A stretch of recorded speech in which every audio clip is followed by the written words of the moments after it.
સુરત જિલ્લા પંચાયતમાં એસીબીનો ટ્રેપ ખેતીવાડી શાખાની મહિલા સિનિયર એકાઉન્ટ ક્લાર્ક અને તેમના પુત્રએ લાંચ લેતા રંગિયાત ઝડપી પાડવામાં આવ્યા। જો આ અહેવાલમાં સુરત જિલ્લા પંચાયત કચેરી ફરી એકવાર ભ્રષ્ટાચારના મામલે ચર્ચામાં આવી છે।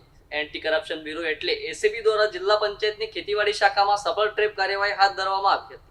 આ કાર્યવાહીમાં વર્ગ 3ના મહિલા senior account clerk Rupalben Pareshkumar ટેલરને લાંચ લેતા રંગિયાત ઝડપી પાડવામાં આવ્યા હતા।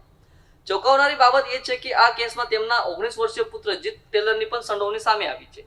ફરિયાદીના આધારે એસીબીએ સમગ્ર મામલે ગોઠવણ કરીને ટ્રેપનું આયોજન કર્યું હતું।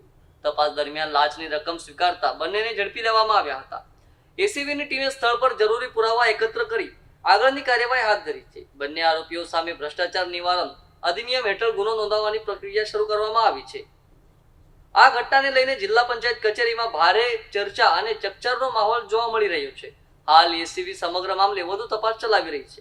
એસીબીની એક જાગૃત નાગરિકથી ફરિયાદ મળેલી ખેતીવાડી શાખા જિલ્લા panchayat Surat senior accountant clerk તરીકે ફરજ બજાવતા રૂપલબેન ટેલર કે જેઓએ ખેતીવાડી વિભાગના કર્મચારીઓ જેઓના ટીએ બિલ તેમજ એલટીસીના બિલો મંજૂર કરવાના આવેજ પેટે 1000 તેમજ 1500 એ લેખે ટોટલ 61,500 રૂપિયાની માગણી કરેલી, જે પૈકી ફરિયાદી પાસે એક 30,000 રૂપિયા એકત્રિત થયેલા, જે ગતરોજ મેળવવા એને પોતાની પાસે બોલાવેલો અને 30,000 રૂપિયાની ગેરકાયદેસરની લાંચની માગણી કરી એ સ્વીકાર કરતા ગતરોજ તેઓ તથા તેમનો પુત્ર જીલ ટેલર એમની અટકાયત થયેલી છે અને આગળની કાર્યવાહી ચાલુ છે। આ જે રૂપલબેન છે તે લગભગ